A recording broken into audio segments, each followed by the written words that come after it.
Kumaraswamy BJP ರಾಜ್ಯಾಧ್ಯಕ್ಷ ವಿಜಯೇಂದ್ರ ನೇತೃತ್ವದಲ್ಲಿ ಉಪಚುನಾವಣೆ ನಡೆದಿತ್ತು.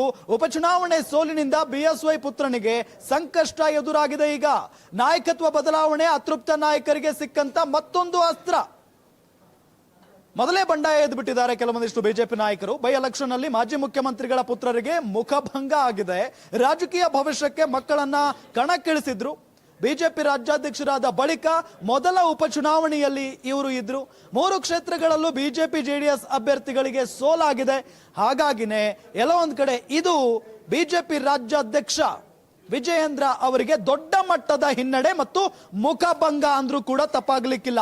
ಇದೆಲ್ಲದರ ಜೊತೆಗೆ ಮಾಜಿ ಮುಖ್ಯಮಂತ್ರಿಯ ಮಗ ಶಿಗ್ಗಾವಿಯಿಂದ ಸ್ಪರ್ಧೆ ಮಾಡ್ತಾರೆ ಭರತ್ ಬೊಮ್ಮಾಯಿ ಅವರು. ಭರತ್ ಬೊಮ್ಮಾಯಿ ಆರಾಮಾಗಿ ಗೆದ್ದು ಬಿಡ್ತಾರೆ ಅಂತಾನೆ ವಿಶ್ಲೇಷಣೆ ಮಾಡಲಾಗ್ತಾ ಇತ್ತು. ಆಲ್ಮೋಸ್ಟ್ ಎಕ್ಸಿಟ್ ಪೋಲ್ಗಳು ಕೂಡ ಭವಿಷ್ಯವನ್ನ ನುಡಿದಿದ್ವು. 100% ಬಸವರಾಜ ಬೊಮ್ಮಾಯಿ ಅವರ ಪುತ್ರ ಭರತ್ ಬೊಮ್ಮಾಯಿ ಅವರೇ ಗೆದ್ದು ಬಿಗ್ತಾರೆ ಅಂತ ಹೇಳಿ. ಆದ್ರೆ ನಿರೀಕ್ಷೆ ಸುಳ್ಳಾಗಿದೆ. ಇಲ್ಲಿ ಅಚ್ಚರಿಯ ಅಭ್ಯರ್ಥಿ ಯಾಸಿರ್ ಖಾನ್ ಪಠಾಣ್ ಅವರು ಗೆದ್ದು ಬಿಗಿದ್ದಾರೆ. ಇದು ನಿಜಕ್ಕೂ ಕೂಡ ಆಶ್ಚರ್ಯಕರವಾದಂತ ಒಂದು ಫಲಿತಾಂಶ. ಯಾಕೆ ಅಂತ ಹೇಳಿದ್ರೆ ಯಾವುದೇ ಎಕ್ಸಿಟ್ ಪೋಲ್ ನಲ್ಲೂ ಕೂಡ ಒಂದೇ ಒಂದು ಎಕ್ಸಿಟ್ ಪೋಲ್ ನಲ್ಲೂ ಕೂಡ ಶಿಗ್ಗಾವಿಯಲ್ಲಿ ಕಾಂಗ್ರೆಸ್ನ ಅಭ್ಯರ್ಥಿ ಗೆಲ್ತಾರೆ ಅಂತ ಹೇಳಿ ಬಂದಿರಲಿಲ್ಲ. ಆದ್ರೆ ಇಲ್ಲಿ ನೋಡಿದ್ರೆ ಕಾಂಗ್ರೆಸ್ನ ಅಭ್ಯರ್ಥಿ ಗೆದ್ದು ಬಿಗಿದ್ದಾರೆ. ಅದು ಕೂಡ ಮಾಜಿ ಮುಖ್ಯಮಂತ್ರಿಯ ಪುತ್ರ ಭರತ್ ಬೊಮ್ಮಾಯಿಯ ವಿರುದ್ಧವಾಗಿ. ಇದು ನಿಜಕ್ಕೂ ಕೂಡ ಅಚ್ಚರಿಯ ಬೆಳವಣಿಗೆ. ಇನ್ನು ಮತ್ತೊಂದು ವಿಚಾರ ಅಂತ ಅಂದ್ರೆ ಅದು ಸಂಡೂರು ವಿಧಾನಸಭಾ ಕ್ಷೇತ್ರ. ಸಂಡೂರು ಅಫ್ಕೋರ್ಸ್ ಅಲ್ಲಿ ಏನು ಕಾಂಗ್ರೆಸ್ ಅಭ್ಯರ್ಥಿನೇ ಗೆಲ್ತಾರೆ ಅಂತ ಹೇಳಲಾಗ್ತಾ ಇತ್ತು. ಅದರಂತೆ ಕಾಂಗ್ರೆಸ್ ಅಭ್ಯರ್ಥಿ ಗೆದ್ದು ಬೀಗಿದ್ದಾರೆ. ಇನ್ನು ಚನ್ನಪಟ್ಟಣ ವಿಚಾರಕ್ಕೆ ಸಂಬಂಧಪಟ್ಟಂತೆ ಚನ್ನಪಟ್ಟಣದಲ್ಲೂ ಕೂಡ ಅಷ್ಟೇ ಒಂದು ಕಡೆ 50-50 ಅಂತ ಹೇಳಲಾಗ್ತಾ ಇತ್ತು. ಮತ್ತೊಂದು ಕಡೆ ಸಿಪಿ ಯೋಗೇಶ್ವರ್ ಸೋಲ್ತಾರೆ ಅಂತ ಕೂಡ ಹೇಳಲಾಗ್ತಾ ಇತ್ತು. ಆದ್ರೆ ಸಿಪಿ ಯೋಗೇಶ್ವರ್ ಗೆದ್ದು ಬೀಗಿದ್ದಾರೆ. ಈಗ ಗೆಲುವಿನ ನಂತರ ಸಿಪಿ ಯೋಗೇಶ್ವರ್ ಅವರು ಮಾತನಾಡಿದ್ದಾರೆ. ಹಾಗಾದ್ರೆ ಗೆದ್ದ ನಂತರ ಏನ್ ಹೇಳಿಕೆ ಕೊಟ್ಟಿದ್ದಾರೆ ಸಿಪಿ ಯೋಗೇಶ್ವರ್ ನೋಡೋಣ ಬನ್ನಿ. ವಿಧಾನಸಭೆಯ ಉಪಚುನಾವಣೆಯಲ್ಲಿ ನನ್ನ ಗೆಲುವು ನಿರೀಕ್ಷೆ ಮಾಡಿದ್ದೆ. ಮಾನ್ಯ ಮುಖ್ಯಮಂತ್ರಿಗಳಿಗೆ ಮತ್ತು ಉಪಮುಖ್ಯಮಂತ್ರಿಗಳಿಗೆ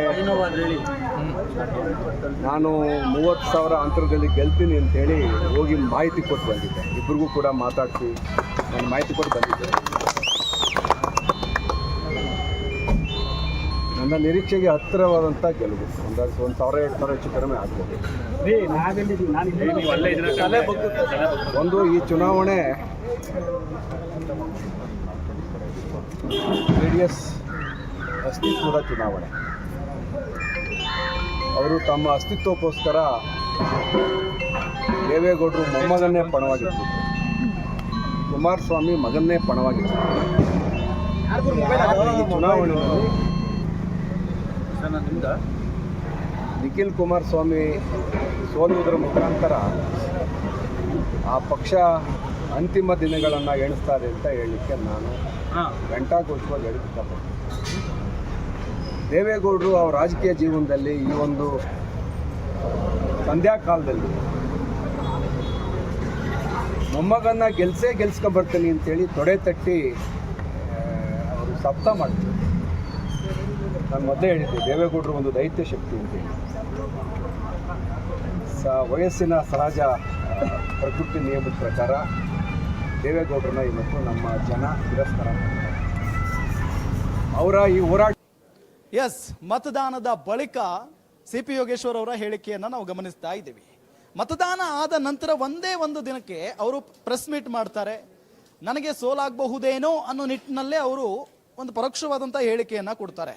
ಅಲ್ಲಿಗೆ ಏನಪ್ಪಾ ಇದು ಅಭ್ಯರ್ಥಿನೇ ಸೋಲನ್ನ ಒಪ್ಕೊಂಡ್ ಬಿಟ್ರ ಅನ್ನೋ ನಿಟ್ಟಿನಲ್ಲಿ ಚರ್ಚೆ ಆಗೋದಕ್ಕೆ ಶುರುವಾಗುತ್ತೆ.